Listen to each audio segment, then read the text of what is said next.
What's up? What's up, everybody? How you doing, Elijah? I'm doing good. How are you doing? I'm doing all right. Let me get myself set up here. Yeah. I was Welcome, trying to, everybody. man.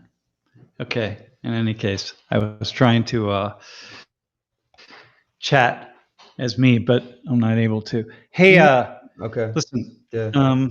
man, a lot of stuff happening, and Yeah. including classes next week. It's the beginning. Already. It's crazy how fast the summer went by. Yep. It's insane. And you're number 41 for me. Number I 41. begin my 41st year of teaching. No way. Man, it just seems impossible to that I've been doing it for this long. Wow. Yeah. What is it?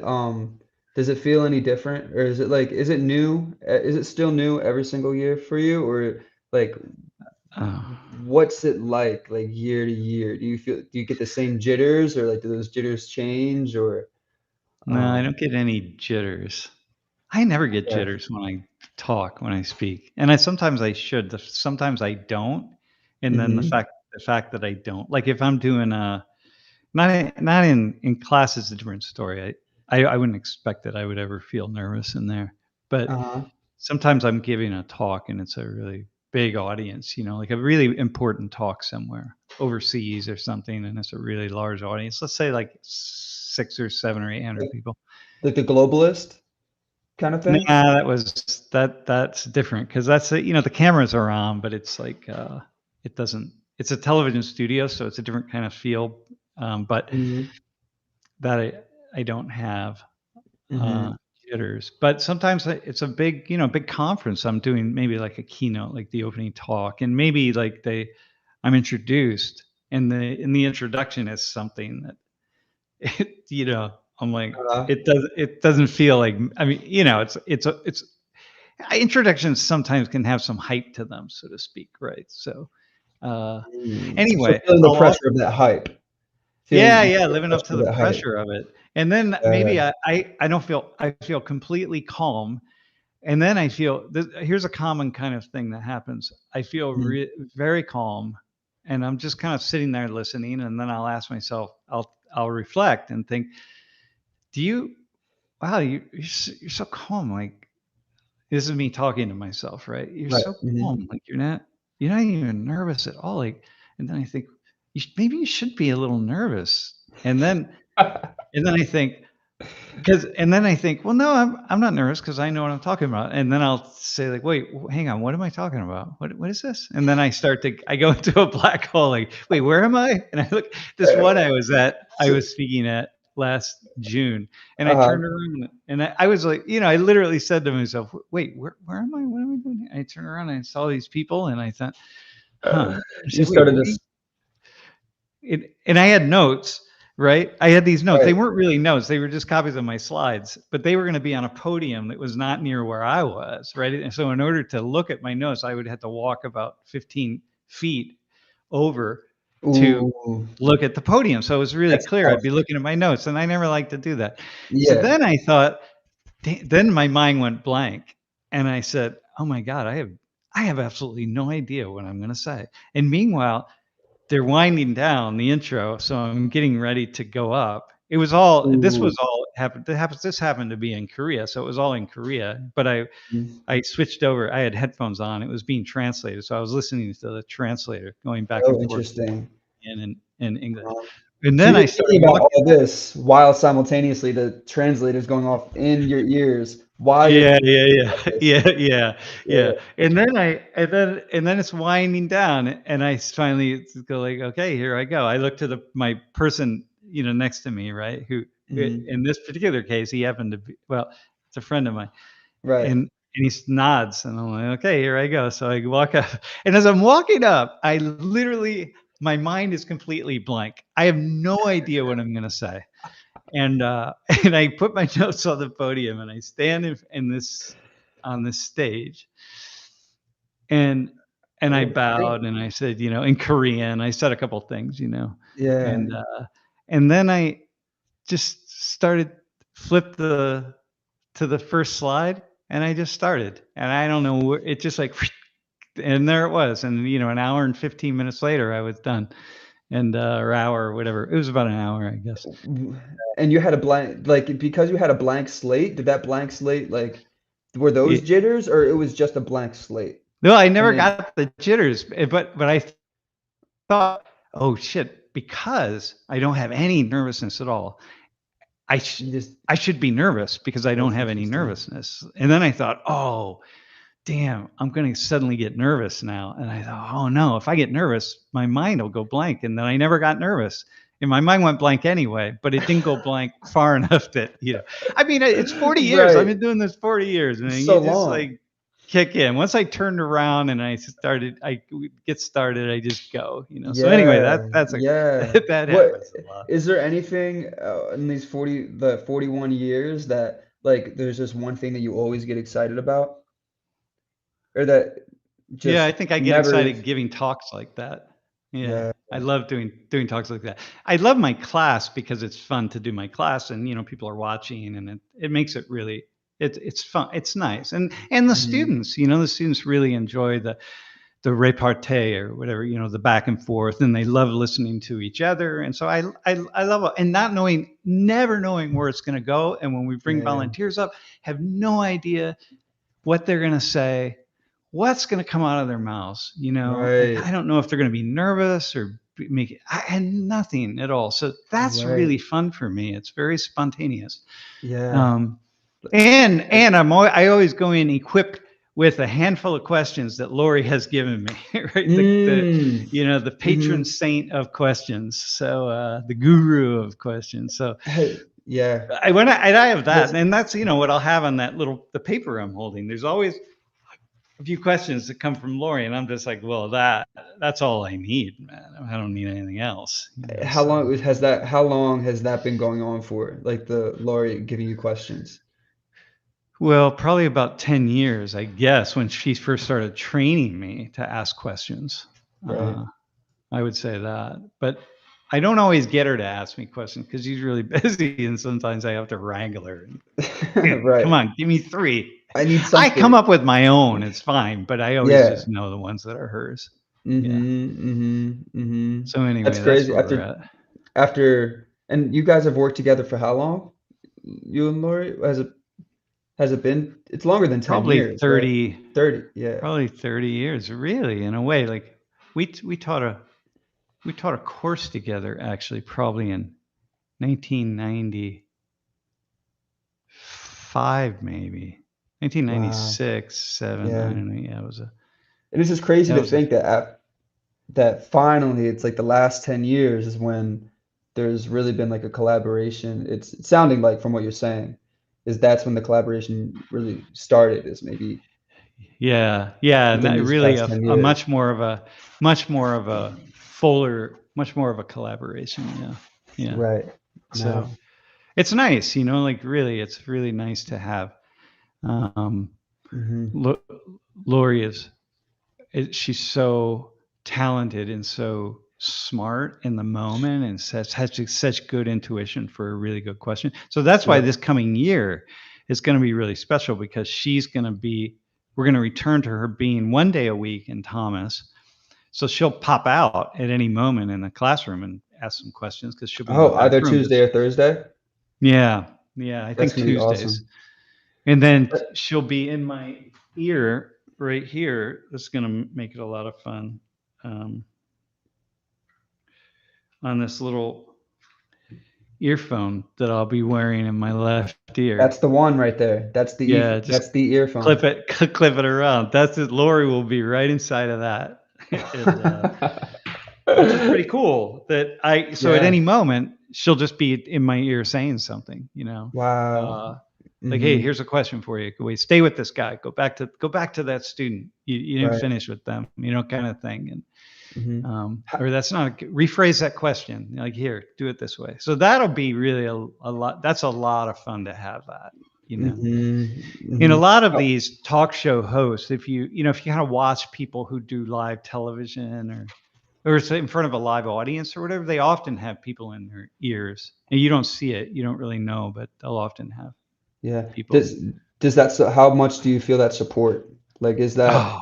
It's game changing. Really, it's game Wow. changing for me. And then we'll have Jeff will be able to, the producer, so who's Jeff, who will be, kind of producing, will be able also, and Darnisha in the back room, the two Mhm. of them will both be able to speak to me as well if there's something, so it's like, hey, we Right. have a question from the stream.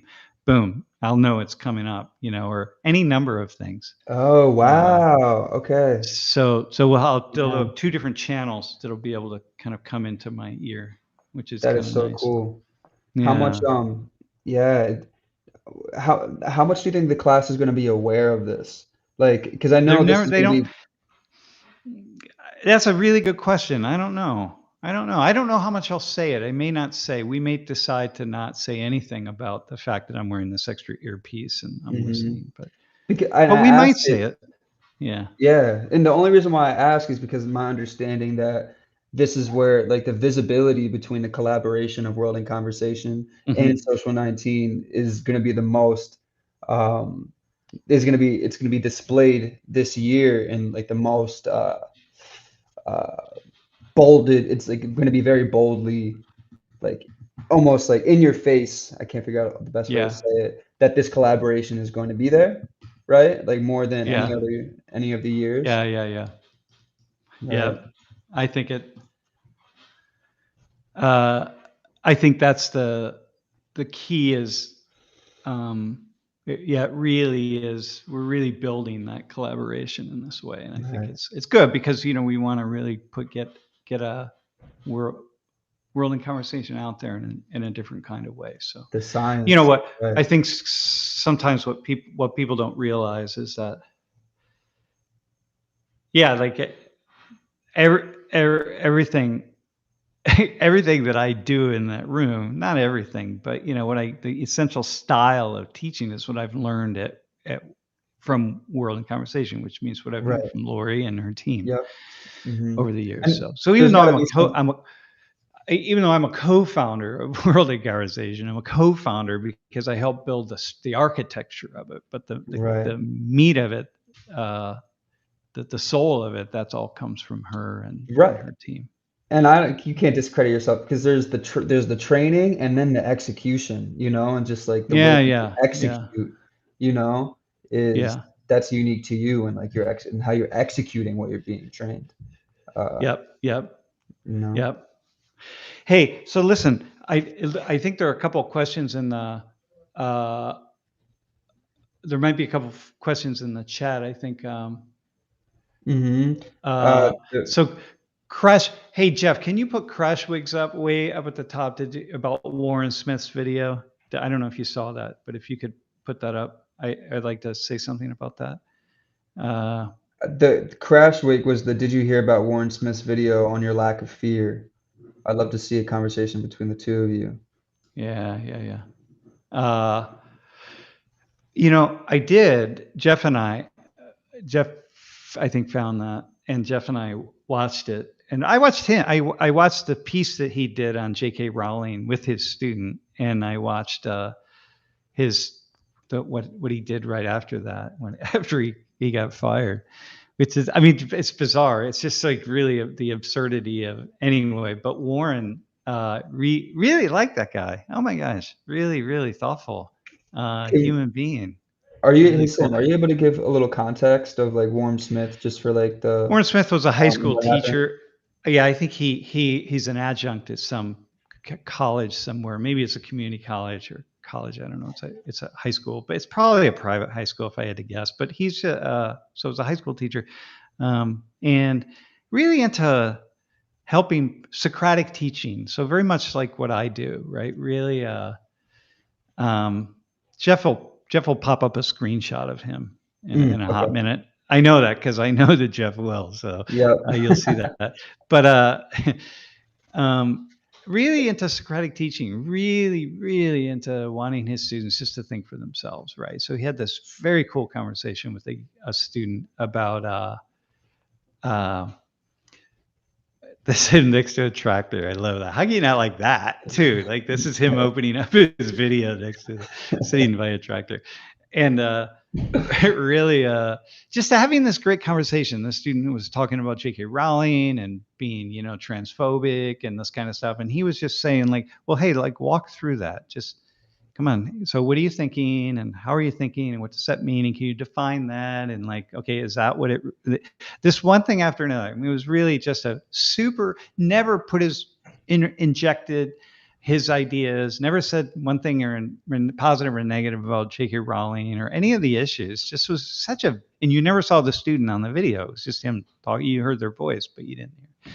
So I didn't know if it was a boy or a girl, I assume a high school student, so anyway. Right. And then, But so, and then, no, go ahead. yeah. Go ahead. Oh, I was just gonna then continue on, like saying, okay, so then he posted a video about your lack of fear. So that's an engagement that he had Yeah. with the So he student, would, and there's another video. Okay.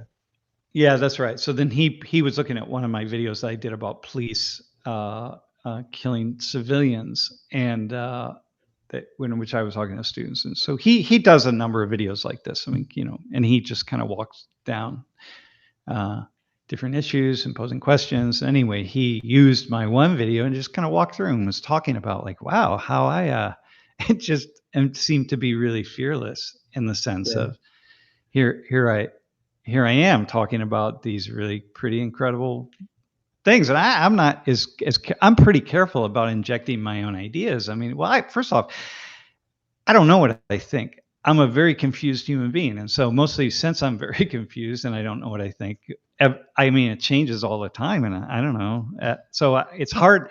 It's easy for me to interject some idea, and it's very difficult for me because I might interject something and you think like, oh, he thinks that, but then 5 minutes later I will change my mind, right? Which is what Lori was just saying to you about 20 minutes ago about why she first came to my office years ago. Right. So like I'm shifting back and forth. So anyway, right. that's why it's really hard. Anyway, so he did this really nice video. It's a very thoughtful, very kind words about social 19 and stuff. Right. So imagine it's like, and because are you trying to maintain neutrality in a sense, like when you're? Yeah, well, I get not leading entirely. question, but Yeah, I am, but at the same time, I need to not be neutral for the students who need to be pushed in this direction. And then I need to not be neutral for those who want to get pushed in this direction, right? Who need to be pushed over here. So in a way, I have to really make a point sometimes to or else. Yeah, I don't just ask questions. I ask questions, but sometimes I say things. It's like, wait a minute, hang on, that doesn't make sense because so. So I wouldn't say it's kind of it's not so much maintain neutrality, although there is that. It's part of it, but it's also just be equal to the degree to which I'm pushing students who I know have different perspectives, pushing people in in the directions they need to be pushed in order to think what I think is get off of the square on which they're standing. I say I kick them off the square. For them to see like, oh, it's possible for me, given if I had different circumstances, for me to be on this square instead of what I'm standing on. Yeah. And that's what you want, right? To get off your square, be on a different one for a hot minute and see, So I did, I just got an email from a guy, a person viewer, I don't know, down in Virginia, who wrote this little short 2-page analysis of white privilege. Really, really interesting. And just wrote it up. He didn't have a reason to write it up other than to just put his ideas down so he could think really clearly. And then I share it with other people, and he shared it with me. But he came up with it after watching a bunch of Social 19 classes. It's an issue that he had been thinking about. And by thinking it through, he had taken one position on white privilege, and then by thinking it through and looking at data, and this, I'm going to respond to Enaldo's question here in a second about sociologists using data. But he was, by doing that, he just moved himself to a different position, and I'm like, Well, there you go. There you go. Like, how do you know? If you want to talk about white privilege, how could you possibly have a really serious analysis of white privilege without digging into data? And then once you dig into data, you realize, whoa, there are lots of different data from which I could choose. And so now, how am I going to do that? I gotta look at this from so many different directions, and Mhm. And and that's what he and was then acknowledging in he was his acknowledging that, analysis? yeah, yeah. And then I read, and then he sent me his 2-page analysis along with the data that he used, and I'm like, yeah, this is really, really cool. This is great thinking. I mean, this is very well thought out. Like, you really Right. started with the problem, and you walked yourself through.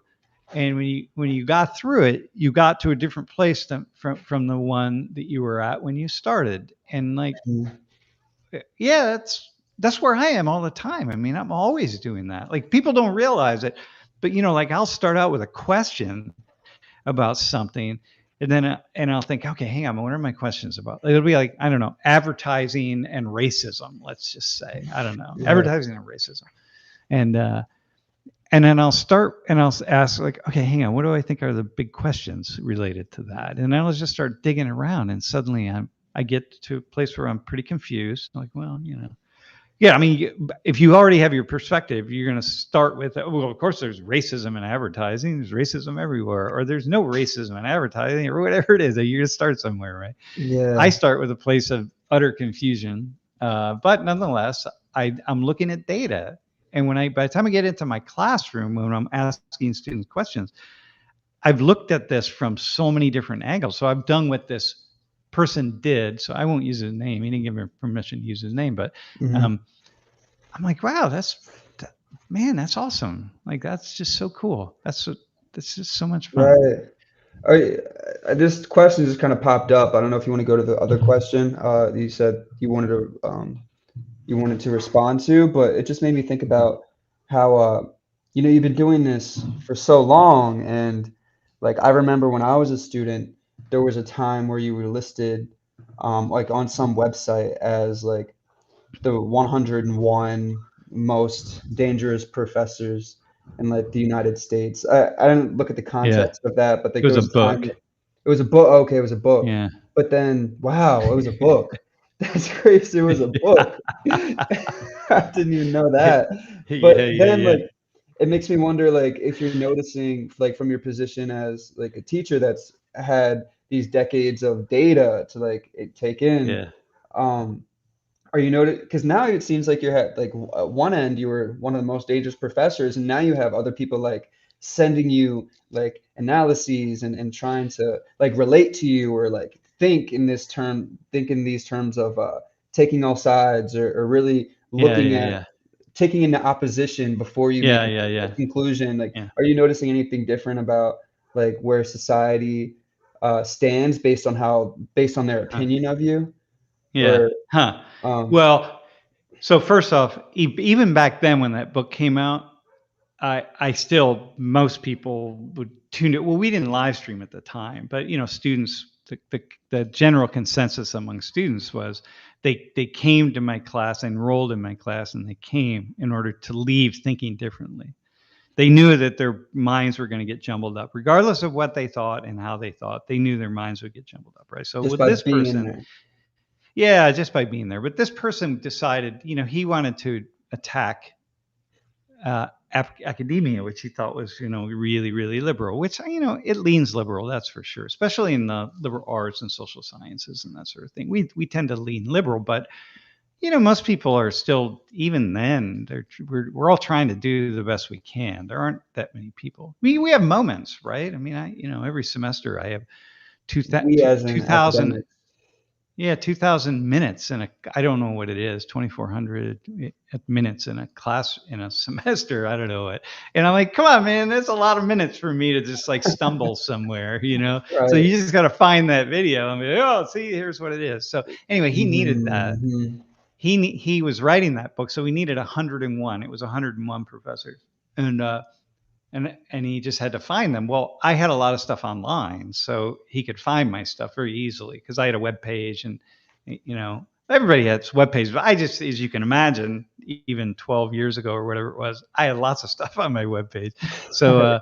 because I was just really active with it. So he was not difficult for him to find things and be like, "Oh, look at this," right? And they were just cherry picking all sorts of stuff, and R- then like, Taking and the things out of reason I was, context, or yeah, this is like then building a story around that, So it was right, just really kind of crazy, and then leaving out the things that I didn't, like for example, at the time when one syllabus that he was using for a class I was teaching, uh, I was anti-Christian, anti-American, and anti-Christian. That was his thing, right? I was anti-American, I was anti-Christian, and that mm, came up because he was on a radio show one time. This guy, and I called into the radio show. He was making some statements about Cuba, and I had pretty seriously studied Cuba as a Latin Americanist, and I just called in and I said, "Dude, that's just you're just making that up, man. That is not the story on Cuba. I'm just going to disagree with you, and I want to tell your listeners why." That kind of thing. So yeah, he just flagged me as as a pro-Cuban communist, anti-American, right? Which I wow, wasn't, but there is a truth thing. But in any case, uh-huh. what happened was I was teaching. He flagged me as anti-Christian, right? Well, I was using a book.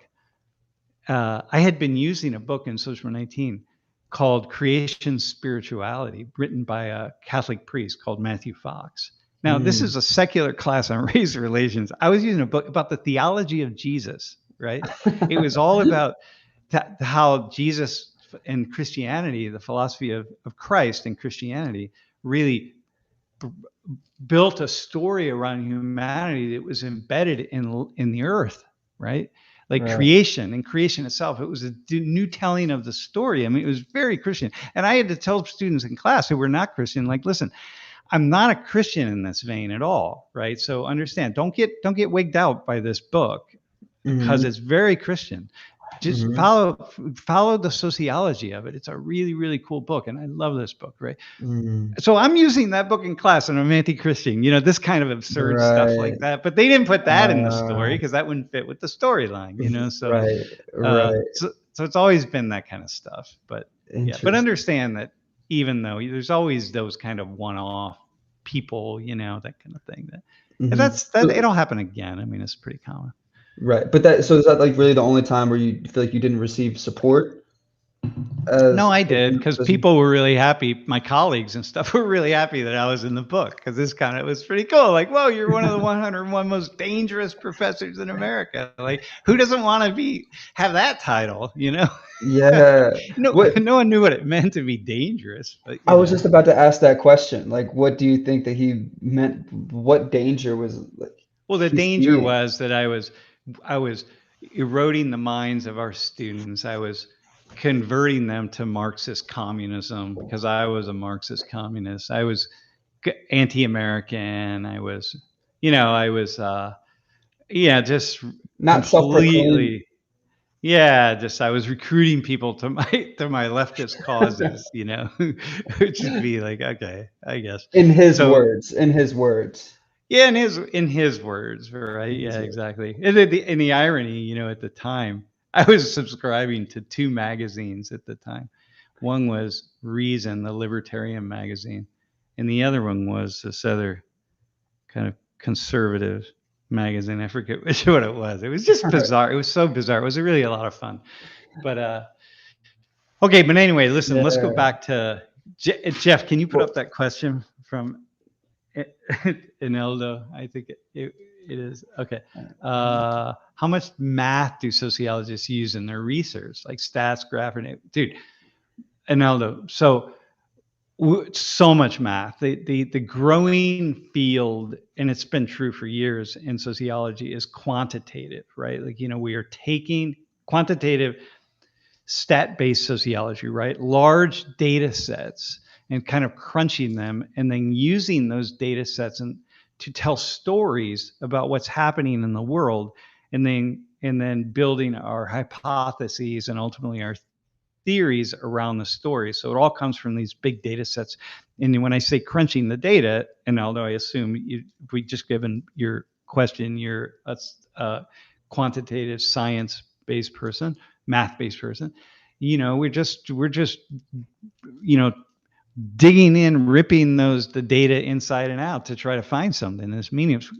core or relationships, right? Which are all correlations, but correlations between variables that we can then somehow turn into causality, right? Because you just got Mhm. like these two variables that work together, like education and income, right? So you see them, you see higher rates of education, higher rates of income. And so we have these things, and then they're correlated, meaning that we tend to see them kind of operating somehow, but then we got to build causality, because then we have to somehow say, like, hey, education, higher education leads to income kind of stuff, right? But in any case, I the one of the big fields in the area of sociology is big data. Man, the more complex, the more fascinating it is, and the more in many ways, uh, I don't know, Mm, fascinating. I don't know if I could really say that, but I will say that yeah, changing minds with appropriate data is the foundation of good cognitive behavior therapy. But yeah, what you do and use your work to inform our process. Thank you. Yeah. Hey, wow. Messick. Yeah, I I agree with that. And what I'm doing, the main thing that I do is I look at other people's data. So Elijah, when I'm wanting to talk about some issue, uh, like I'm I'm always going on and trying to find the data somewhere. Yeah. So I subscribe to a lot of things where, these studies come in, and, where people themselves are crunching data, and sometimes it's just showing the data. They haven't even done any statistical analysis on it. It's just basic data sets. And Mhm.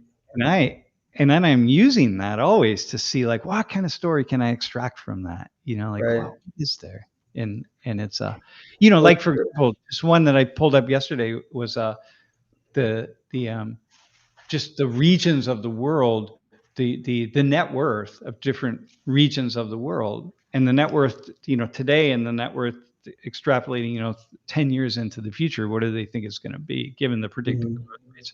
These are data, right? So first off, you mhm, got to know, like, wait, what do you mean predicted growth rates? What are we really looking at? Like, how'd you come up with that kind of stuff, right? mhm. How are you defining net wealth? Yeah. But for me, I look at that map and I'm looking at those numbers and I'm thinking, oh, hang on, what story can I tell here? What's the future? Like, why? Huh? Wow, look at Africa right Wow. there. Look at how that. Huh? Right. Oh, all right. So then Right. I'm like, start to develop questions around that.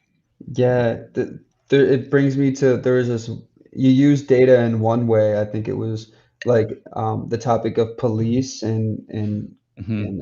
police shootings or Yeah. like deaths caused by police. Yeah. And Yeah.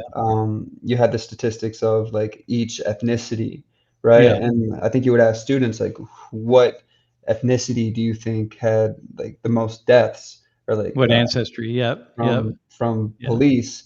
And Yeah. so many people would assume it was like black people and then or Yeah. African Americans, and then it ended up being I think mostly Caucasian, Mostly or white actually people, but mostly white. yeah, but per capita, Is it's black people. Yeah, but right. Okay. nonetheless, Okay. yeah.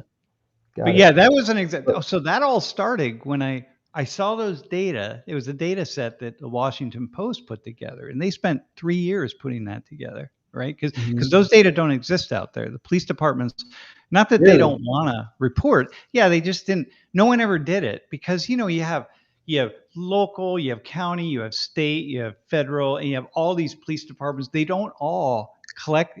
You it's a there's no universal way to collect data anywhere, right? So, like Penn State, we have data on our students that, Michigan, University of Michigan, doesn't have, let's say, because we just do Mhm. it one way and they do it another way. So, like, police departments are the same way, and so no one ever really did it. And so the Washington Post, though, they spent a lot of hours and a lot of money with some investigative reporters putting this data set together. And when I saw that, and I saw the data set, and I started playing around with it because I got access to it. It was public, right? And I saw a couple things, and I went, "Whoa, whoa, whoa! Look at that! Oh my gosh!" And it just didn't go with what I imagined, and I knew what other people, well, wasn't that far from what I imagined, but I knew it was very far from what most people imagine. And Right. that's the kind of stuff that that I like to do. If it surprises me, when I see something that surprises me, because I'm an iconoclast thinker, and I'm often swimming downstream, and I'm, if I'm surprised, and I'm like, yeah, other people are going to be surprised. Right, right, right. And like you almost knew that there's a certain narrative that maybe your students will have, and like when Yeah, you show this data, you're like, I could help people break through a little bit or just see something differently, you know? yeah, yeah. That's it. Yeah, Yeah, break through the, and then come up with a story. But I don't have another story to come up with. It's very complex, right? These things. And I only usually on a class like this, I have 75 minutes, right? So like, I'm right. like, and then people will say, well, you should have said this, you should have said that. I'm like, I know, but first off, I don't have enough time to talk to build all the nuance into it because I want my students to talk. And then, Mhm. you have to be really careful that you're not. Then what happens is somebody with an agenda, they grab a segment of that video and because it fits their agenda, and then they use me to enforce their agenda, their perspective. And I'm like, hey, that's not the purpose of the video. You got to watch the whole video. But they use that Right. 2.5 minutes or 3 or 4 minutes or whatever, or 30 seconds to be like, see, like this guy, he gets it. I'm like, no, I don't get what you get. Not on Yeah, the stage. that yeah, like, talk about go 15 minutes in, and then you'll see him supporting the Yeah, other, side of yeah, it, yeah, or acknowledging the other side in some way, or the multiple yeah, sides. Yeah. yeah, yeah, yeah, Mhm. yeah, Yeah, very yeah. It's true. really, yeah. I don't know, man. It's Anyway, that's a well, cool. Yeah, there's another question by Axel saying, how complicated is it to collect public data? Oh, okay. And um, yeah. This Pedro says neutrality is taking all sides rather than remaining neutral. Yeah, yeah, taking right. all sides. Sometimes you have to take. How complete is it to collect public data? Yeah, yeah. It's complicated. How complicated? It can be very complicated, actually. That's why the data on the police, uh, are really difficult. I think my recollection is the Washington Post had to take some of the police uh, departments to court because Wow. in order to get the data, because not that they didn't want to share it. Actually, it all worked in their favor, right? Because for the most part, police departments were able to say, hey, like, this isn't really what we think. Like, I'll give you an example. I was giving a talk or giving a talk, moderating, I don't know, workshop with Mhm. police. And there were about 20 or 30 people in the room. And I was asking them, like, hey, across the United States, about how many people are killed in the US by police officers? Not, like, not innocent, guilty, whatever, just not at all, just by police officers. How many people are killed? And the numbers were like 25,000, well, I mean, 30,000, 10,000. It was like somebody said 5,000, whatever. Well, the answer is 1,000 on average every year, right? But, even they were like way, way off. And when I started walking through the data, I'm like, listen, these data, you would want your department to put these data out there or whatever it is, right? Right. But the Washington Post had to. I'm going now to Axel's statement, but the Washington Post, nonetheless, I think, as I recall, they had to really sue people to get them to release the data, even though it would be in their favor. But that wasn't the reason for it. The point is, people. When you said going back to Axel's question, I just wanted to, like, maybe we could elaborate on this because he's saying, I'd like if we clarified specifically about collecting data. Is data observable? Is concrete Yeah, yeah, I see observation? what. Yeah, I see what Alex is asking here. Collecting data too. Yeah, well, uh, data, That's that's a really complicated Is thing in data the world of social science. Uh, the problem in the world of it's all of science, actually, but no, a lot of times the Mhm. data are not observable, and even if they are, we have to decide how to operationalize the data. What does that really mean? What do we, especially with human beings, are we measuring what we, we got to come up with our measurement for something, and are we measuring what we think we're measuring, and then we have to define what that is so people who are looking at the data really understand what it means, or what those data mean. So, yeah, it's Right. pretty complicated. I think that's a universal scientific problem. Yeah, 'cause it's interesting. Next question, where he's like, is concrete, I don't know if you answered this, concrete behavioral observation necessarily telling about how folks feel and think? Like if you look at, um, Yeah. No, uh, it's not. Wait, right, hang on. You had to go like here. I'll give you an example. See if you that's, no. Like for yeah, example, people make a statement to somebody. This is the problem with when we talk about like like race based discrimination, right?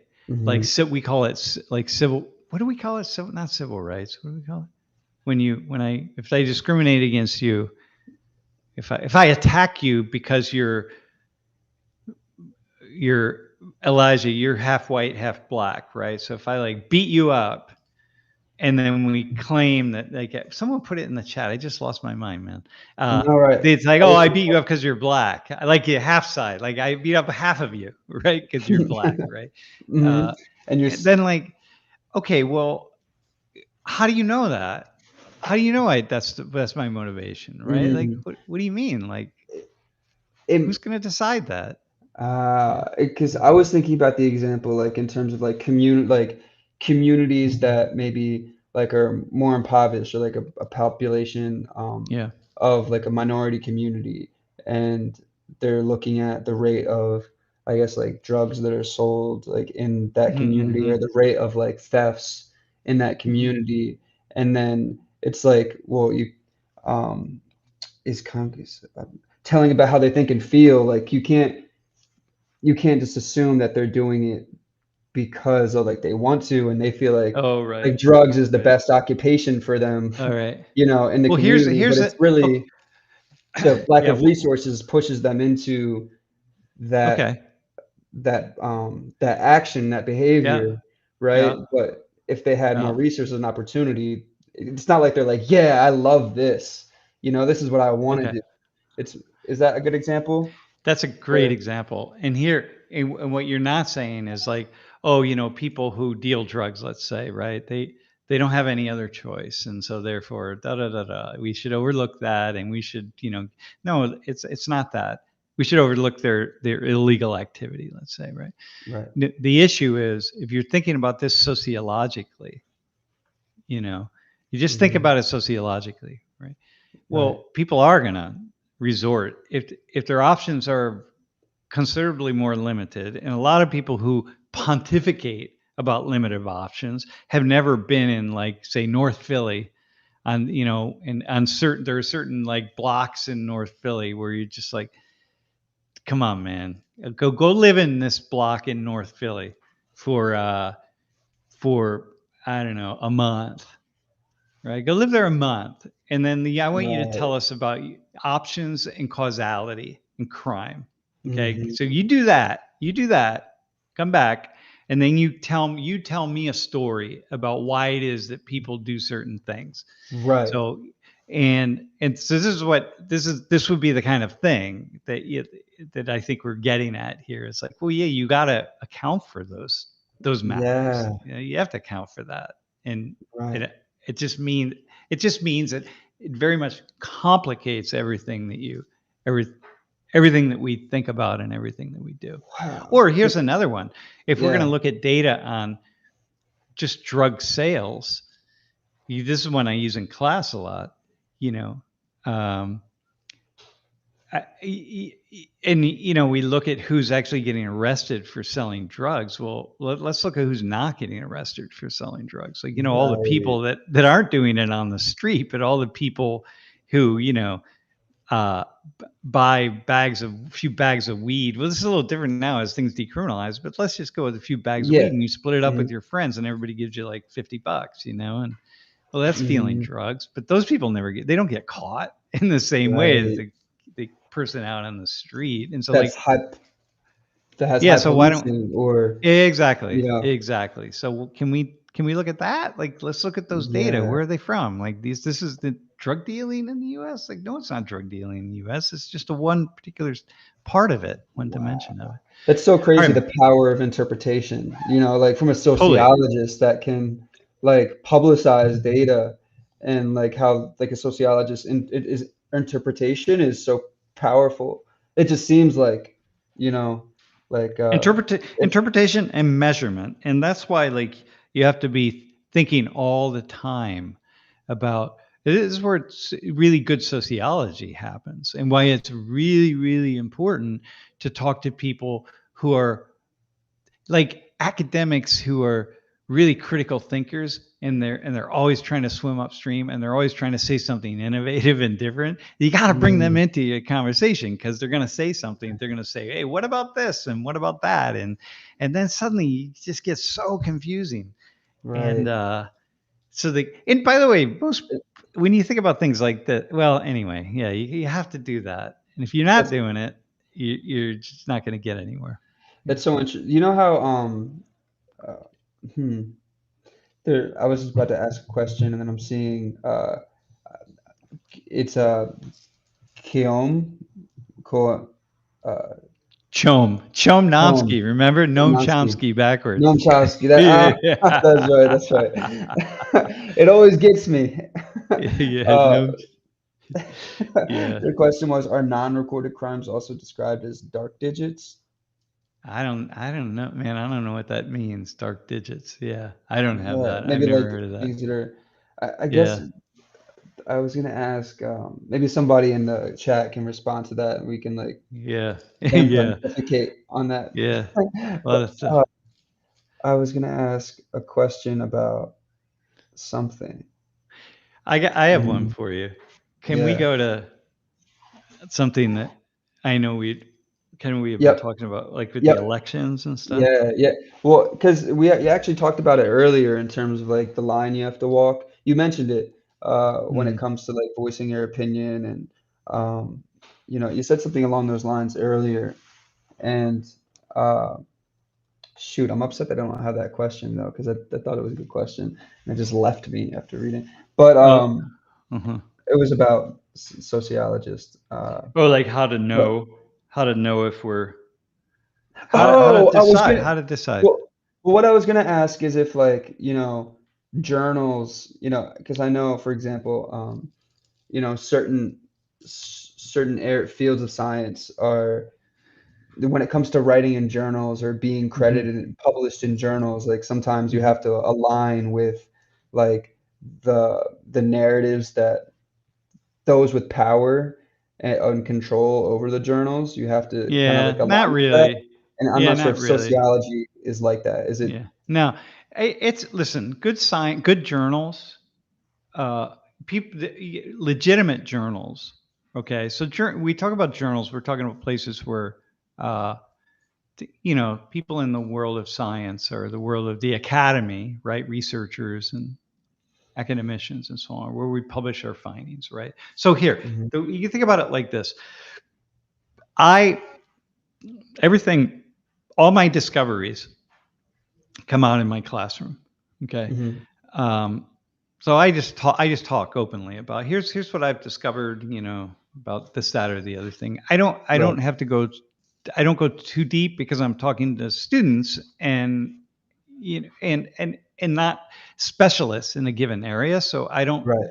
go super deep in it. But You don't wanna lose them in a but if I sense. wanted to go, but if I'm going to publish in a, let's say it's a journal where I'm going to pick some issue out and I want to say something really innovative, and then I got to make my point. I got to make my case. Right, Any reputable the best journals, right? And, most journals, right? Certainly the best ones. They don't have mhm, any agenda. I mean, you have to if it's a journal on criminology, that like you gotta submit papers about crime and the study of crime.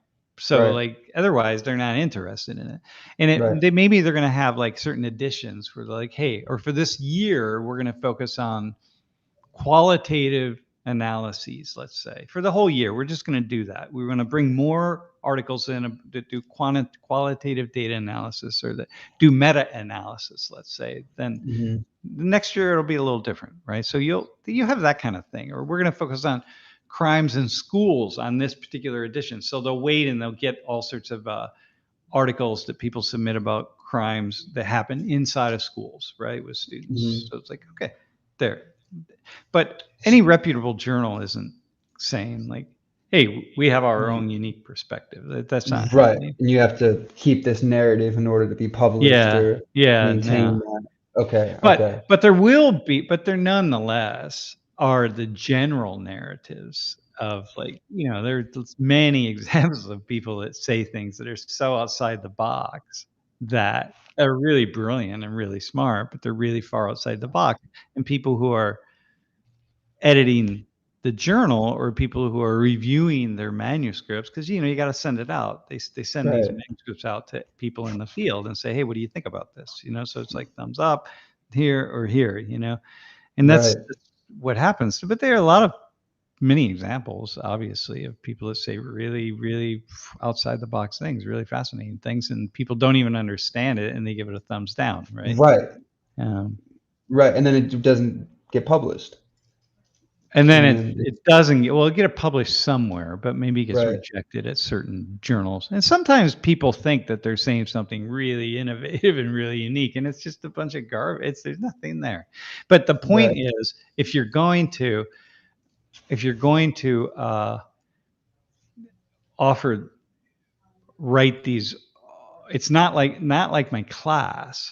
Like, if I'm Mhm, going to put something in writing and I'm going to try to make a point and I'm going to try to persuade someone that there's some relationship between these data, or maybe it's mhm. a theory journal or something, but I'm going to make this point.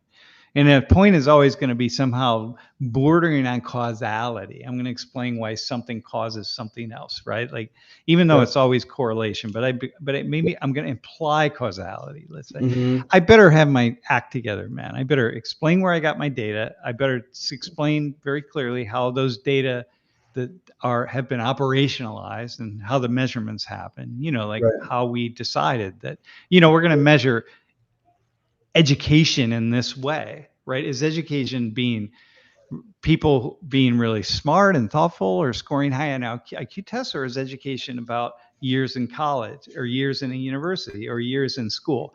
And is right, it about, do you have to graduate, or is it just years in school? Like, how are you going to measure education, right? right, So right, like that's test what I mean versus by no test. operationalize. Yeah. Got it, got it. So behind Mhm, all these things are a million, and you got to lay that out in an argument or in an article. You got to be very clear. So when, if I'm reading the article, I know exactly what it is I'm reading, and right. so that's a thing. I don't have to do that in the Yeah, classroom. So, but what I have to do, I have to be as honest as possible, because people will call me out, and people who are specialists in certain fields, they watch my video will pop into different people's feeds, and I'll hear back from people like, hey, listen, I get what you were doing here, but you like, the data that you used, right? Here's a problem with that. And it doesn't happen a mm, lot, because I'm really, really you gotta careful be about what I say and don't say, right, but. but at times, that'll appear, that emerges sometimes, you know? Yeah. Yeah, yeah, yeah, yeah, Yeah, yeah. we Eh, but a lot of it is, hey, wait, I was about to Majid offer that up Mohammed. too. Yeah, yeah. Yep. Yep. Uh, how much How mu sociology intertwined with psychology? So, man, so much is intertwined, I think. Yeah, so much. It's one field of, but I think what we're just right now talking about, even like the psychology, like when you dig down into, look, sociology, we're interested in the ways in which large groups of people are, the behavior is shaped by factors and forces beyond the control of any of the individuals, right? That they don't really mhm, see, they don't really understand. We're just really fascinated by the invisible forces of causality. Okay. right, Um, so we want to know that. And whereas, in psychology, you're getting more into like the micro. individual motivation of things. And so in the Yeah, end, like those things come together.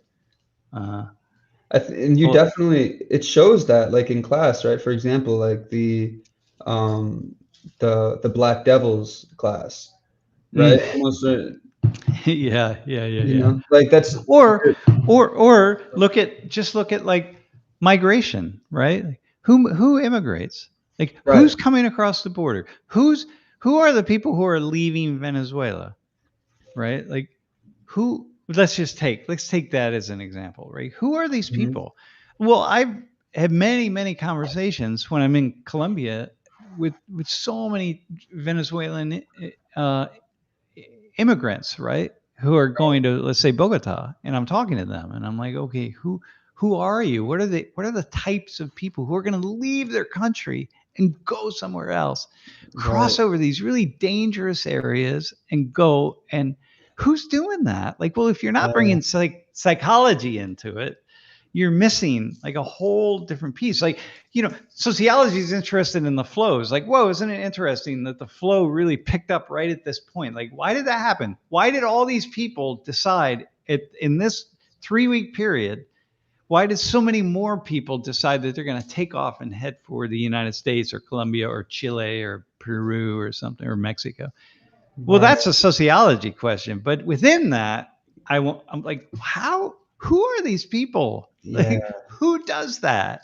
Right. Right. Right. And So that's where you get to see the positions, like what are like the ones that stay versus the ones that don't stay. yeah, yeah, That's where you get to understand like the positioning of where people are. yeah, yeah, yeah, yeah, Right? And is that yeah, that's right. yeah. Um, And that's really pretty fascinating. Um, yeah. and I dig that. I mean, for me, I really like, because I like talking to people. So I dig the psychology piece. Yeah. What are Yeah. the things? Yeah. And then it's in Anyway. philosophy and all disciplines comes from theories, not just philosophy.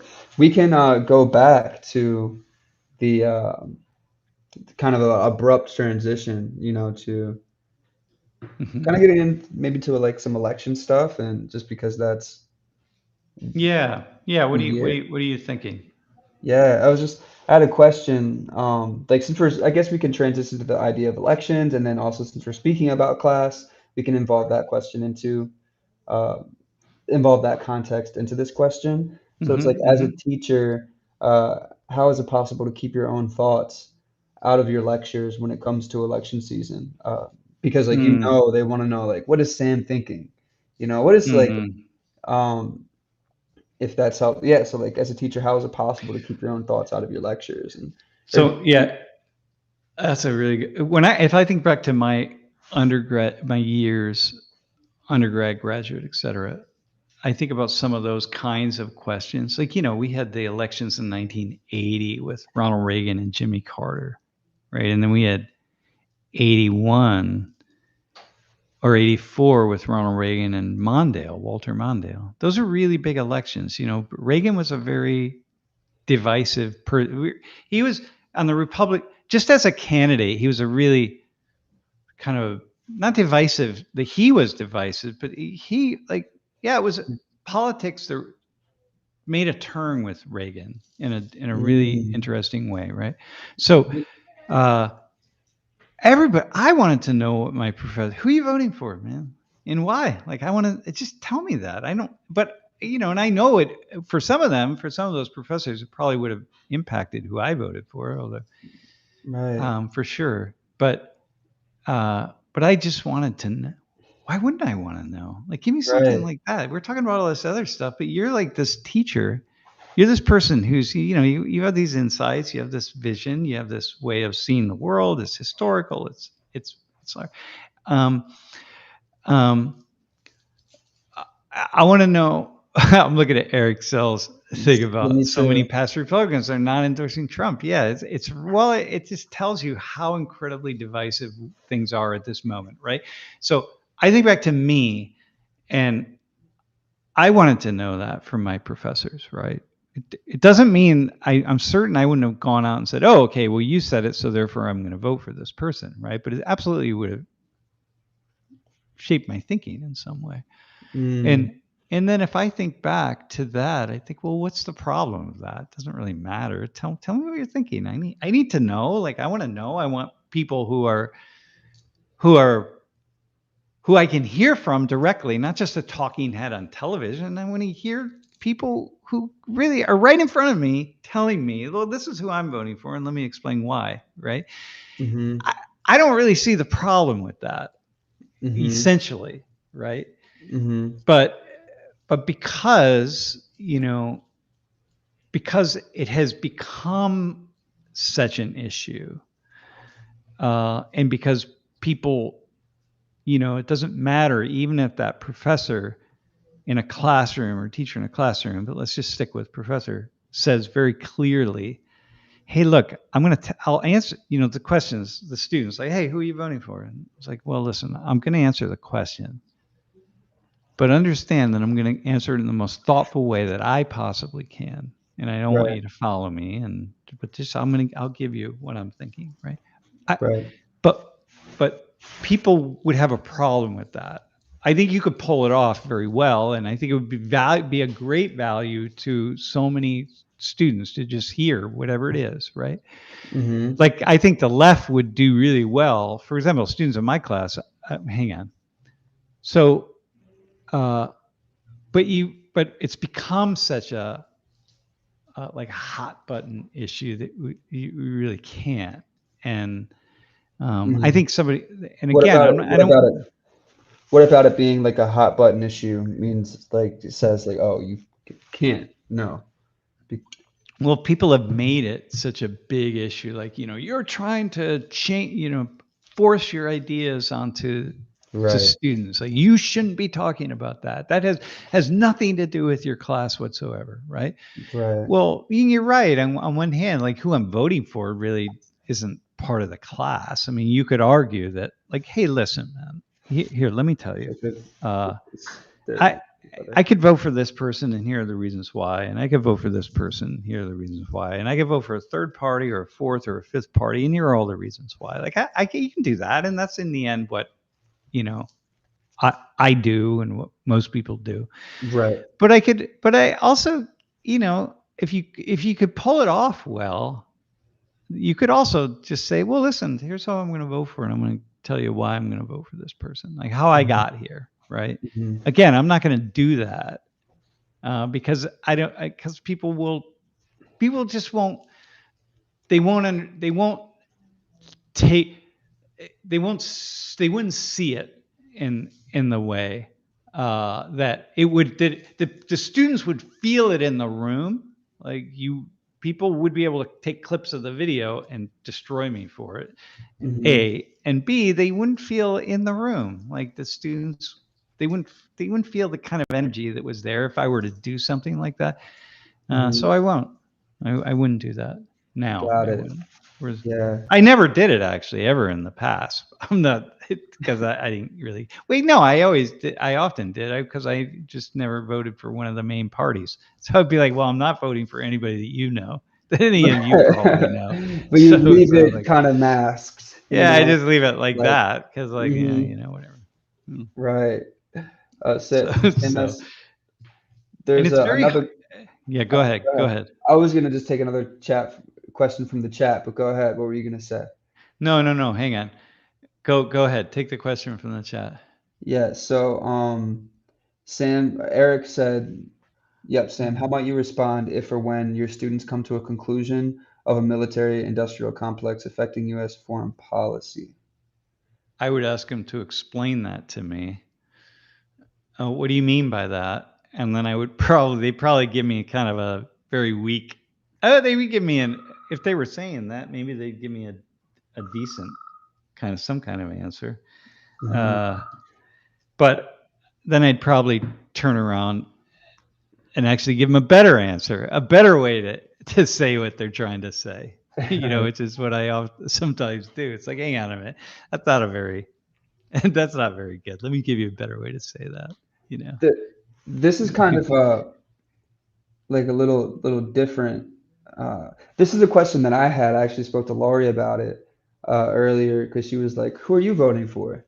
And, like, honestly, I was like, "I'm not sure yet." And I just Yeah. there's so much I just, Yeah. but there was a question that I was like, huh.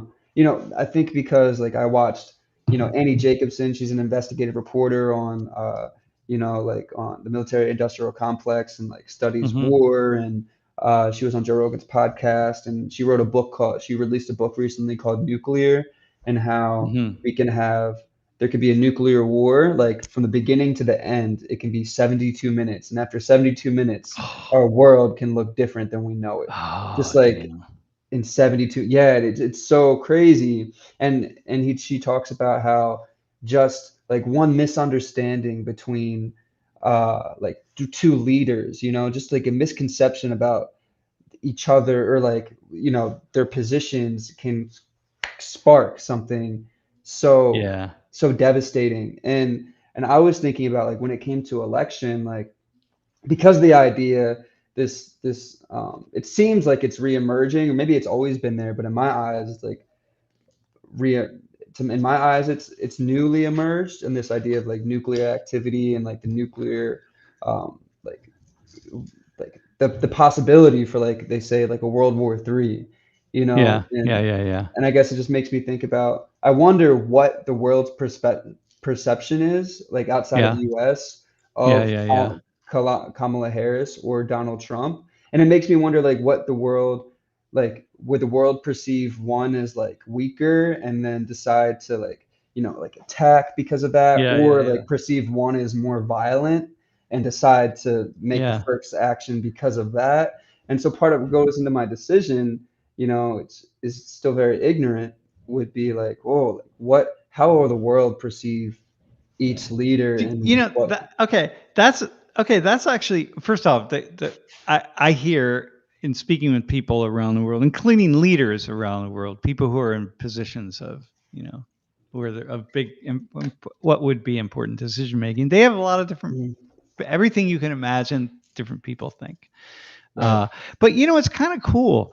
You could come up with a way to vote that would say, "Hey, let me vote on behalf of let me cast my vote on behalf of people around the world.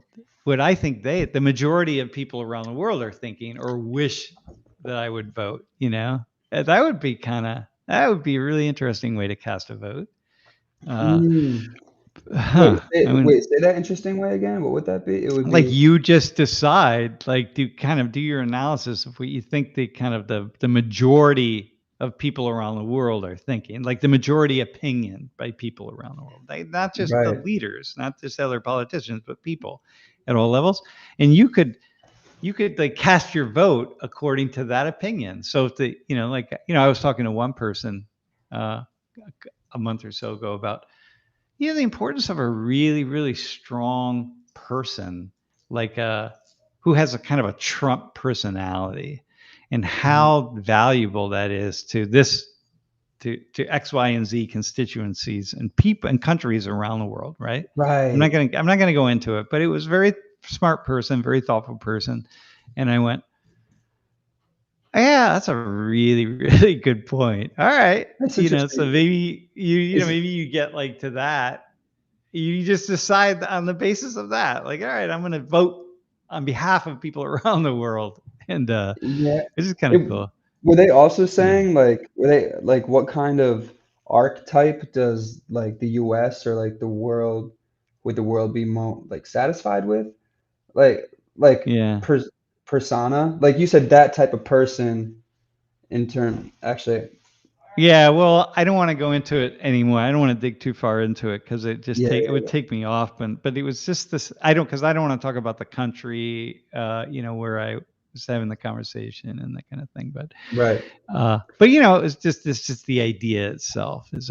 Hey, Jeff, can you put up Heartbeats statement there? Um, Heartbeats. That's a really cool name, by the way. I like that. Uh, yeah. So I think that it's it really it is too divisive right now, and because it's so divisive, students wouldn't be able to really hear what I'm thinking. It's just way too nuanced and way too complicated, and so uh, it's just, yeah, it's just better, and it does have an impact on the class, right? it's better that I just kind of keep pushing. We push things out and let people come to their own conclusions. And anyhow, what I see is for me or the class or something, we're just yet one more bit of data for people. Well, actually, strangely enough, for probably some students, there are a lot of students who don't think about these issues pertaining to the election at all. Like they absolutely spend almost zero amount of time thinking about who they're going to vote for and how they're going to vote. So if I even just we're going to do a couple classes on the election, so I'll bring students up and have them talk about different things. That'll be the most some students in that class here. It all, Wow. yeah, What do you what do guaranteed, you man. what do you think they're paying attention to the most that's, like, I impacting their uh decision making? you know, what are they paying attention to? I don't You know, or, know, like, that's hard for you to answer, like, 'cause, like, how could but I don't know, just, like, your they're just pulse. living their lives, man. They don't pay Yeah, attention to the news. That if news shows up, even headline, they don't read newspapers. They don't look at don't go to websites where they're even going to see headlines and stuff. right. Um, yeah, and so I think it's best. Uh, I think it's just that, yeah, there's no sense at all that they're just not engaged. They're not interested, nor do they need to be interested. Right. Maybe they're really interested in microbiology, and they spend all their time in their labs, and that's just all they do. And hey, Jeff, you can take heartbeats down there, by the way. Uh, and maybe that's it. That's it, man. They just are not. They don't care. It doesn't matter to them, and maybe they don't vote at all. And good, man. Spend 100% of your time thinking about microbiology. Maybe you're going to be an important microbiologist one day that's going to save lives. I don't know. Right, right.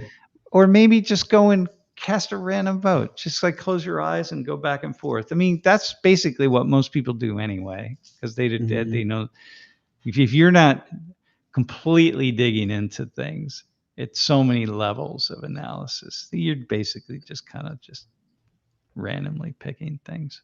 Right, Yeah. yeah.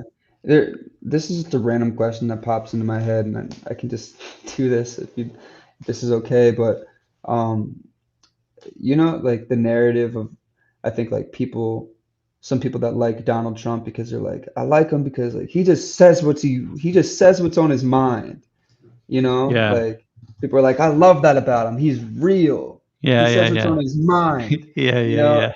And I don't know, I just think that's really interesting, like it's, like, idolized that because he just like, people perceive, like, all of the sometimes the out of pocket things that he could be saying, and they're like, "Oh, it's real though. It it's raw," and I just think that's so fascinating that like that and I'm maybe that's not the narrative that you see, but sometimes I see that attracts people towards, like, Trump, and, it's just So fascinating, I think. So I will say this, that is the mark of what's called a populist, right? And a populist being someone who speaks the language of average people and who can really motivate people. Mhm. Um, and uh, and so that's people are drawn to populist politicians because they somehow break through the muckety muck. If you watched any of that, the DNC last night, right? Or the past 2 nights. I mean, just last night, it just seemed like it was just people just attacking Trump, right? From Mhm. last night, from any of that, I haven't. It made me that's what the first 3 or 4 nights are. The first 2 nights anyway, are you Mhm. just attack the other candidate, right? And Right. maybe I think tonight probably the vice president guy. What's his name? He's- Oh, the current the new Yeah. one? How do I not know his name? Oh my gosh. Anyway, Hold on, I'll get him. so tonight, so what you get tonight is maybe he'll start kind of laying out some waltz. Oh my gosh, yeah, waltz advance, yeah, waltz. Okay, He'll got it. maybe tonight and tomorrow night with Waltz and Harris, they'll start actually laying out a little bit of their platform. But what they're going to do with their platform, they're going to promise all these things. It's like, we're going to do this and we're going to do that, and the populace by nature breaks through that. And the populace just comes in and says, listen, I know what you're all thinking. You're all thinking these politicians are lying to you. And of course they are. I mean, they're not lying intentionally, but they know they have to promise you things, because if they don't promise you things, you'll never vote for them, and that's the nature of it. So they're going to always promise more than they can deliver, because that's Right, what you want as a voter. That's what you want. You want to hear that, because right, if you ask people, dude, you can't solve everything. I mean, we can't we cannot do all the things. If you ask any one individual, like, hey, what are all the things you think your government needs to do? Well, there's not enough money in the treasury to do any of the things that any one individual thinks, to do all the things that any one individual thinks. Right now, if you add right, everybody together, it's well, your politicians they're lying to you in a way, or they're telling you more than you need to hear, but you're lying to yourselves. And like, you're doing the same thing, man. And so mhm, the populist breaks through that, and that's what Trump is, a populist, and he's breaking through. And so he's doing what he's just saying, some stuff that he thinks, right. But you got to listen to some of what he's saying, which is kind of like, wait, did you really say that? Like, he right. said something about the other day. He said something about Harris. Like, people say she's a really beautiful woman or whatever, but I'm more handsome, but I'm more handsome than she is beautiful. Whatever, however he said it, I'm just like, oh my God, did you really say that? Like, oh what it's like, Right. oh man. But that's what kind of stuff that populists do, and they're entertaining. Populists are entertaining, of course Yeah, they are. So, like, yeah. yeah, that I'm That more beautiful or whatever. However you said it, it was just like, oh man, that's just right, yeah. it's It fun. It's fun, it's fun. that's Be it's so fun. Yeah. yeah, it's so Yeah. interesting how, like, maybe it's, like, the way that like, the changing of rhetoric, like, the way that rhetoric Yeah. impacts the Yeah. audience, like, it seems like, so many like, when they hear Kamala Harris or, like, how you're saying politicians offer all these promises, right? Which is, like, Yeah. so consistent with the narrative of, like, the history of Yeah. politics is, like, giving these promises and then, "Oh, here are some and now we didn't get the promises," and they're, like, lies. And but Yeah. then Trump is, like, this new guy or back then, like, when he was new, is Yeah. like, "Oh, he's different. He's not Yeah. going with the narrative and, like, the usual Yeah. rhetoric that Yeah. politicians do." And it's just so interesting that, oh, well, just the difference in rhetoric that's like, "Oh, he's different. That must be something good." Or that Must be, must well, it be must, yeah. Well, people want change. If you're tired of politics, and nobody likes politics except people mhm, who are really into it, and then they love it, but most people just, they're tired. They don't listen. They don't really tune in. They don't like it. If you listen to these conventions, you listen to some of these speeches. I haven't listened to any, I didn't listen to any. I listened to, well, of the Democratic ones, I listened to Hillary Clinton the other night. And right. because Lori listened to it, and Lori said, man, you got to listen to this. Like, she really, it's just Mm, so fascinating. Uh, and so I I'm gonna did, check it and out. and it's just it's a unique. It was, I don't know. Yeah, it's just really, yeah, it's fascinating. Yeah, you listen to them and you just think, wow, this is, huh, the rhetoric is Yeah. pretty big.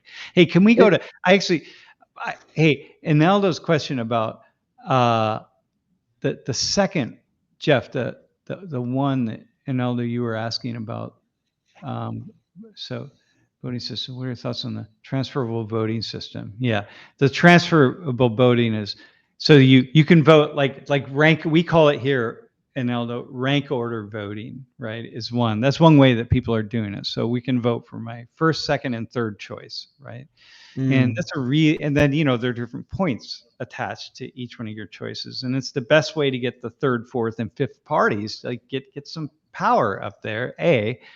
And B, you don't have to it's just not one person, it's not one or another. And so we've done that in the United States in certain districts. We haven't done it for any of the national elections, but people are pushing for that. The problem with it is that it undermines the power of the two main parties, which is just kind of one party, the Republicans, the Republicrats. It's kind of one party. And Mm. and so, What's yeah, this is the way you would want to do it. This would be the ideal system to expand democratic processes. This would be what you'd want to do. And countries mm, around the world are people are playing around with this, but I mean, okay. People who study voting, I'm sure there are probably some reasons why this is problematic. I'm sure people who I'm sure there are. So I'm not an expert on this stuff. So this is where you got to know what your limitations are, Elijah. mhm, So if there's an expert mhm. on this stuff, they could come in and say, yeah, but you have this, that, and the other problem. Like, okay, Right. yeah, right, I didn't see Yeah. that. But for me, it seems like it makes a lot of sense. Mm. Uh, For you know. what's the reason, when you said you called them Demopublicans and Republicrats, like, how come? Like, you said that. Well, well, if you study power, if you kind of want to look at the seat of power in the United States, like just look at power, the ability to get what you want above the wishes of other people, right? So first off, we know that it's pretty clear in every society, it doesn't really matter in every system. People with the greatest amount of power, however that power is measured, because it could be family power, it could be like traditional family-oriented systems, could be which could be very small units or it could be large ones, like the House of Saud, for example, in Saudi Arabia, right? Where the lineage for who like sits on the throne, like 1,400 people, whatever, right? Or the in England, right? It's the same thing. But Mm, uh, you, if we look at power, you just know that the people with the greatest access to resources and the ability to control those resources are also have the greatest say and influence into the fundamental ways in which that society or community is organized. That's just a mm, given. And that's the nature of it, right? It kind of has to be that way. It's very rare, although it's not impossible, it has happened, that someone will kind of take control of things, and before they step out of office they will just make sure that as much power gets disseminated back as far out to as mm, many people as possible in order so that the transfer of that power, when they kind of step off, right, the platform, the transfer mm, will be distributed as wide as it possibly can, because it's all about transferring power, right? It's transferring mm. from one entity to another, right? In terms of decision making. Those are So that's that. Okay, uh, go ahead. Yeah. so the person that's stepping down from power in office usually is trying to transfer that power in a wide Well, the range rather system. than a narrow one? I Yeah. assumed that it Well, would be like they'd want to no, no, maintain the no, power no. in this. Yeah. In no, there have been very few instances when the people stepping down have been able to disseminate power more widely. Okay, very Which would few be instances. better, right? Well, you Because would there's think more. if democracy is about Right, demos and kratia, right? Power among the people. So what we talk right. about with democracy is, the people have the power to determine things. Well, here with our elections, we have the power to what? To vote for what? One of two people. Well, each person represents this big, huge party of people, but the parties are getting their money from the same pot of what the majority of the money comes from the same financed interest, the wealthiest people of a society. I mean, of course it does. Like that's going to be the nature of it. The people who are the millionaires, billionaires, and trillionaires. Okay, millionaires and billionaires. Let's I'll just stop right there. Of course, they Okay. have more influence than people like you and I. Of course, they do. That's just not. That's going to be true everywhere. Right. So they have. It just makes sense that that would be the case. Okay, well, therefore, think about these parties. They live these. Our elections are really about the parties. It's not about the candidates. It's like these parties they're these billion-dollar entities that they have Mhm. so much riding on this. There's so much money, like so many jobs, so much that goes into it. Uh, so the so you know the candidates. the moment you pop, first of all, you need a lot of money to get elected, unless you're running for a local school board or something. And even then, you got to have enough money to buy more signs than the next person, right? And Wow. almost across the board, that matters. And so you the moment you get elected, you start thinking about getting reelected. I mean, this is the nature of it. So that means you gotta make decisions, and you gotta pander to people who are going to be able to help you get reelected, and who are going to help whatever you need. And you can kind of disregard all those people, and some people are able to successfully do that, who are in positions like they're in Congress, let's say, right? There are a few people who really are able to just be their own person, but I would guess that behind the scenes, it's just you just can't. You got to take the money, and there's more money coming from people with more of it. So it's Right. really hard to get elected. Like when Bernie Sanders was running, 4 years ago, and he was Right. getting these like $20 and $25 donations from a million people. Okay, well, he didn't get very far, and Right. and so it's Wow. and the parties themselves just have these ways of, they want to sustain themselves. The Republican Party, the Democrat Party, there's so many jobs at stake. There's so many, these are institutions.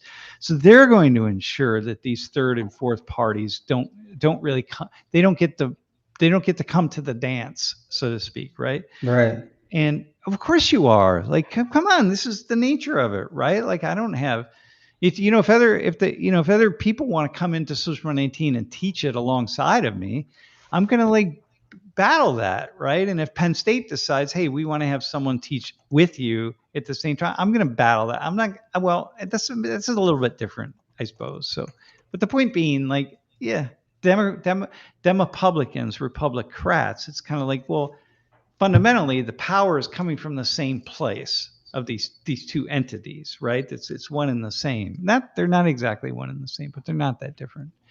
So It going back to the that's so interesting. It's like, how do we get out of this loop of it just always being one or the other, if there's like these power structures that are set up for like all of these other candidates yeah, to like not you make it mostly like. don't. You don't. That's our problem right now. We can't get out of that, And because it's entrenched. going back to Bernie Sanders, he, if I'm not mistaken, like didn't he win the popular vote? Which No, no, no, there's no, he no, no, didn't. because he never Okay. made it into. He just never. He never. He no. He wasn't able to do that. But Right. but listen. But Okay. even if let's say that Bernie Sanders gets elected, right? Let's say that Trump had been elected. Went the first Mhm. time when he got elected, and he didn't fully embrace the Republican Party. Remember, when he got elected, they were like, no one expected him to win. So the Republicans didn't like, he was leaning in that direction clearly. Right. But but in the end, very quickly, within weeks, they really were embracing him, right? Well, if the Republicans had not, if the Republicans had sat down with the Democrats and said, "Listen, man, this guy's really dangerous, and we got to get him out of here in 4 years. Like, we're just gonna make him a lame duck for 4 years. We're gonna just not let him do anything, and we'll pass our own legislation and do what we need to do." That would have happened, and we wouldn't hear anything of Trump these days. He never would have. He wouldn't be reelected. There would be nothing. It was like, well, that was a close call. But Right. what happened was, he went to the Republicans, and the Republicans went to him, and they kind of saddled up together. I think it's saddled up. I don't know. They kind of came Mhm. together, and they decided, okay, we can mostly work together here. Mhm. And then Republican, then things went in a different direction. But if they but if that hadn't happened, if Trump had done what Trump really said he was going to do, which is like disregard all this nonsense with the Republicans and Democrats, business as usual in Washington, if he would have done that, he would have been his own person, man. He'd have just been like, screw all of you. He truly would have been a populist here. He would have been fighting both the Republican and Democrat establishment, and he probably wouldn't have got hardly anything done. But Mhm. but who knows? I don't know what would have happened. But they didn't. They never had to do that. They didn't have to isolate him, because the Republicans sort of took him on, and then that's what. Right. There was like a negotiation of sorts, or like some type of Yeah. Yeah, it was collaboration all there. behind the scenes, and then, and then Right. even Trump, like, you think like the things he said about some of these people, man, the things he said, about some of these people, and yet they're just like, yeah, but we're gonna support him, and we're gonna like we're gonna they are on stage together, and he's making fun of them and he's mocking them and one thing after another. But power is so corrupting. It's so alluring. It tastes so good that Elijah, I could just call you all sorts of names and be like, dude, you're an idiot, and you're like, fuck, you're worthless, and you're nothing, and you're this, and you're that, and yet you so But want to be my friend, or you so want whatever it is I can give to you that you just disregard that. And you're like, yeah, right, like even if I'm being demoralized, like it doesn't even yeah, matter. demoralized. Yeah, Like, yeah, I get that. like, I get it, man. I've been in situations with people with a lot of money and a lot of stuff that I can get, and I'm like, yeah, I could see why I could just swallow down my self pride and integrity and everything and pretend that didn't really happen because I want to ride on this private jet or something. right. Yeah, I want to eat these It's $1,000 meals. So yeah, whatever. Okay, yeah, call me all sorts of names. I don't care. that is just it's so crazy. I mean, it's not crazy because it makes sense, but it's like it's Yeah. so crazy still. Like it makes sense Yeah, because totally it's so makes sense. It's juicy. human beings, But man. Yeah, yeah. yeah. Wow. Yeah, yeah. I love it. I mean, this is what makes people this makes life so fascinating. Really. It's just see when you get a certain age, Elijah, you put on, you need 40 years to get where I'm at. Yep. See, from your age, you're still trying to figure out and even wondering, like, wow, how's that possible? And maybe you have like a certain, I don't know, whatever. But you get to my age, and Mhm. it's much easier to laugh at. Well, also because I don't Right. have 'Cause you kids just and grandkids, so like I can laugh a little bit easier than a lot of people who yeah. are like, man, I'm leaving my genetic material here, and I'm like, listen, man, my genetic material, I'm gonna get burned up in a furnace, and there would be nothing left of any genetic material of mine unless there's like a worn out band-aid that somehow survives in a landfill somewhere with a little bit Right. of my And genetic material on they it. use that to clone you, Yeah, at least or that, but make otherwise I'm kids. leaving nothing here, man. So like I can laugh a little easier than a lot of people. And I don't say that Right. lightly because No, I right. also recognize it. Yeah, so Yeah, that makes me wonder how much of a how truly that's like a consideration for people that are voting or like thinking about their future, their families, yeah, their kids. It's just, yeah, I don't know, man. yeah, right. But what I do know is it is now 16:35, Yep. and I got to go do some things. And I think we Yep. have we have used up this conversation. We'll be back next Tuesday at 4:30. We'll be firing up the stream for our first class of the semester. Wow. That's crazy. Already.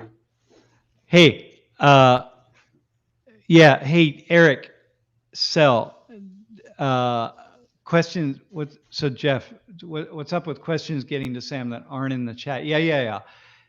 I would like to um, definitely get some questions. And when we start class up, I really want to answer questions during class too. So, yeah.